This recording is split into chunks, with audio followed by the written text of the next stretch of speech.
What is going on, everybody? I am back today to do more of a topic video. I really have a lot of fun doing these. I always love reviewing movies, but I also have fun doing these like lists and different topics, and I feel like engaging with you guys talking about these types of things is really fun. And I end up learning about a lot of movies as well because you guys typically comment on the videos and leave me movies and recommendations. And today I thought it would be fun to talk about animated films, and specifically non-Disney animated films, because I feel like Disney has obviously perfected the animated film formula over the years. They've created classic after classic. People absolutely love them, adults and kids alike. But I think a lot of times because of that, certain animated movies get kind of pushed out of the way and not discussed nearly as much because Disney is always at the forefront. And so I thought it would be fun today to talk about some of my personal favorite non-Disney animated movies, and I'm looking forward to telling you about just some of them in today's video. So first up, I want to talk about a newer favorite to me, even though it didn't come out recently,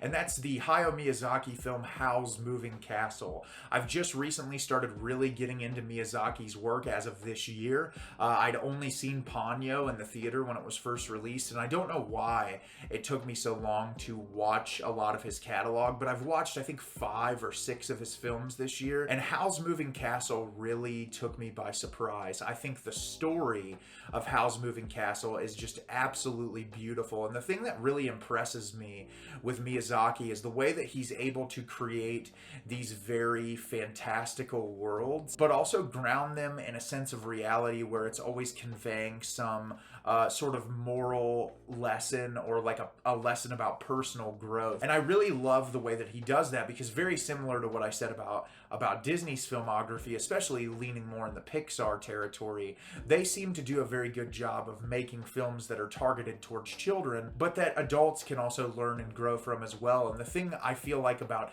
Miyazaki and Ghibli as a whole is their formula kind of transcends that. I feel like adults and kids alike can love these movies.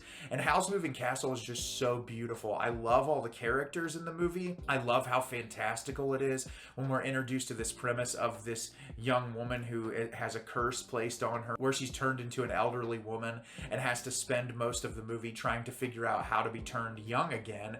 And the relationships that she builds with these characters, especially Howl's character, to see Howl as this all-powerful character, see this very, frail and elderly woman who really isn't frail and elderly, but she's been turned into this, kind of bring out the best in him, and to see those two polar opposites really build on each other to help both of them grow as people. And I think it's really beautiful the way that it's conveyed. I love Howl's Castle and the way that it moves. It has those legs. It's so unnatural, but the attention to detail with every single bit of how it's animated is just so incredibly impressive. And that's what I love about Howl's Moving Castle and Ghibli in general, and especially Miyazaki's work, is just the attention to detail of every single frame. And Howl's Moving Castle, watching it for the first time this year, I cemented it as an instant favorite. Just one of the best movies I've ever seen, period. It's such a great fantasy story. It's a movie I feel like I could watch over and over and over again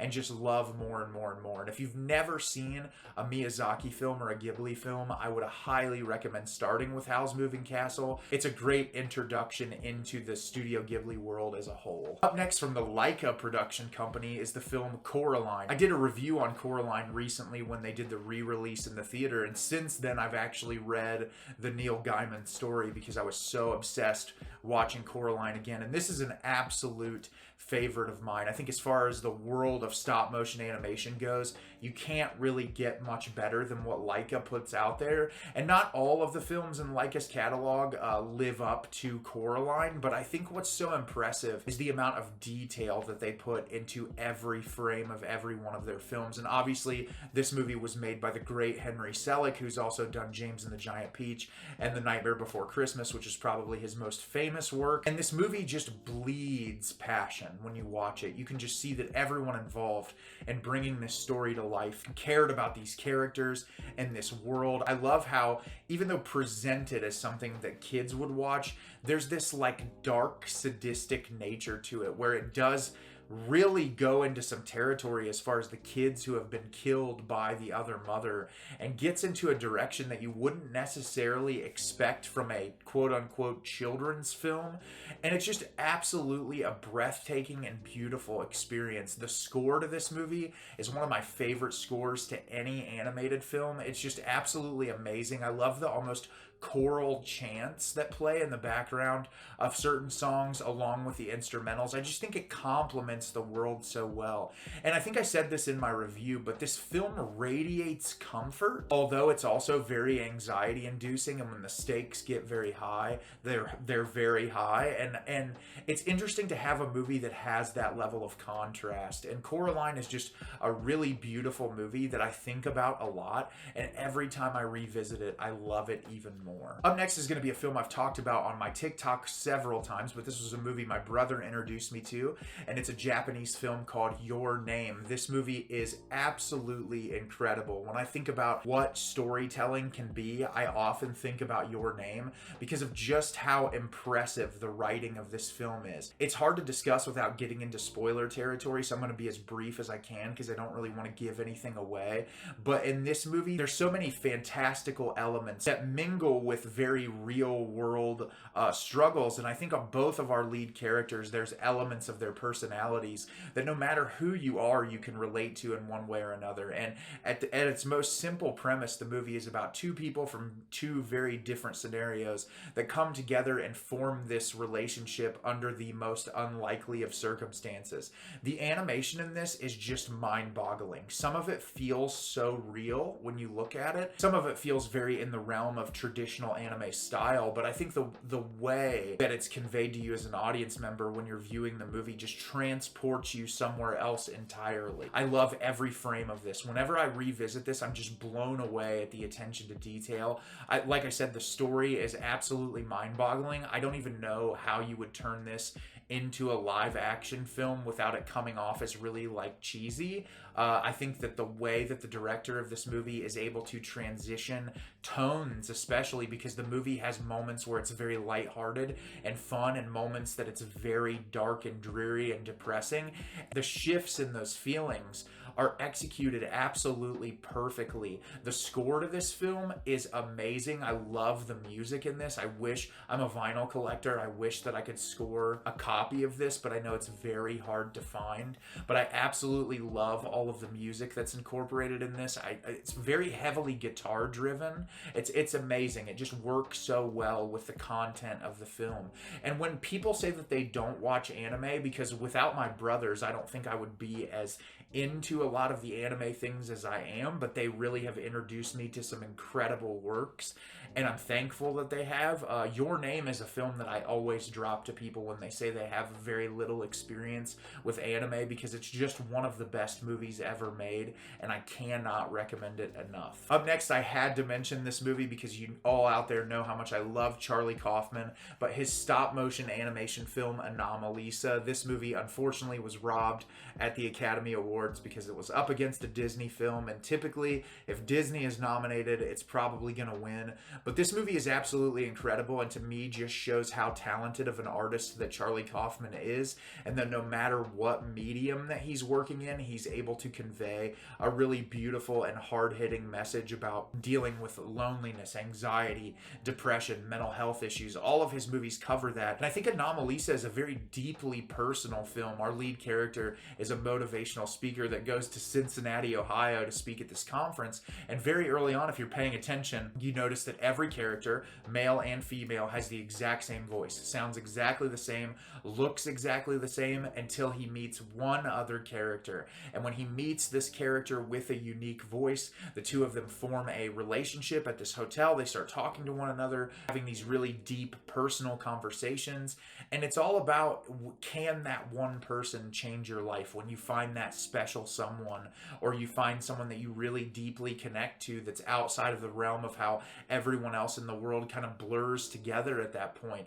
And I think the way Kaufman is able to depict that in the animation medium, because there's some really little details when it comes to the stop motion that's just absolutely incredible to look at. It packs a really heavy emotional gut punch, as all Kaufman's work does, and it's a film that I never stop thinking about. Every time I revisit this one, I just want to rewatch it again immediately. And if you've never seen Anomalisa, this is my glowing recommendation to go watch it. Up next is going to be another recent favorite for me, and that's the Don Hertzfeldt film, It's Such a Beautiful Day. This is all stick figure animation, which when I went in to watch this movie the first time, I had no idea what to expect, and this movie deeply impacted me in a way that not a lot of films do. Life-changing for me. Some movies I watch and I really love them, and I'll talk about them as a favorite, or I'll talk about them as a movie that I really enjoy. It's very rare for a film to come across in my life that feels like it actually changes me at my core and impacts me in a very deep way that I think about nonstop. And Hertzfeldt, It's Such a Beautiful Day accomplished that. For me personally, it's a story of this stick figure character who is going through some issues in his life. It examines depression, anxiety, illness. It examines familial trauma. All of these different themes that I feel like if anyone's lived, they've probably experienced one of the things that this movie is grappling with. And I think the way it's depicted, because it's a stick figure character, it's so easy for you to attach yourself onto the character. I think the way that the sound design in this accompanies the film really immerses you in this world. And although it is stick figure animations, the visual presentation is so creative. One of the most creative films that I've ever seen in my entire time watching movies as a fan of film. I was just absolutely blown away that something seemingly so simple can pack such a deep-rooted emotional punch. And it's one of the most beautiful films I've ever seen. A lot of people ask me when I talk about this on TikTok, where can you find it? You can rent it on Vimeo. I think Don still has it up there. There's physical Blu-ray copies of this movie you can buy. But it's truly just one of my favorite films of all time. And I hope Criterion or someone picks up this movie at some point and gives it the recognition that it deserves, because it's just one of the best movies ever made. And then last up on this list for today, for this video, I'm going to mention Wes Anderson's Fantastic Mr. Fox. This was Wes's first kind of dive into the stop motion animation medium, and wow, did he impress virtually everyone that watched this movie. They made this film in Roald Dahl's house, at least portions of the film, and worked very heavily with the family, and I think that translates perfectly into the movie. What I love about this is how Wes's themes of just familial trauma and navigating familial relationships translates into this movie so perfectly. I think the voice acting cast is absolutely incredible, and there's so many scenes in this movie that are just embedded in my brain and that I think about a lot. I think this is one of my favorite soundtracks of any of Wes's films. Obviously the Alexander Desplat score is beautiful, but a lot of the music that they choose just really accompanies the tone of the film really well. And it's one of those films that it has stressful moments, but it's a very inviting movie that it's very comfortable when you watch it, and it makes you feel good even in the moments of suspense. And it's also very thoughtful, which is something I really appreciate. And I think there's a character in this movie for everyone that you can watch and pick one of these characters out and say, hey, I relate to an experience that they're going through. And I think Wes is just really brilliant at that. And this is a movie I think about nonstop. Every time I go back into Wes's filmography, I look forward to watching this film because it's just so brilliant. What are some non-Disney animated films that you love? Let me know in the comments. I love discovering new animated movies, and it's one of my favorite things in the world to do, and I always look forward to checking them out when you guys recommend them to me. As always, if you can like the video and subscribe to the channel, it helps me out a lot and lets me know the type of content you're looking for. I'm always putting out new material and look forward to getting more out for you in the near future. And as always, everyone, thank you so much for watching, and have a great rest of your day.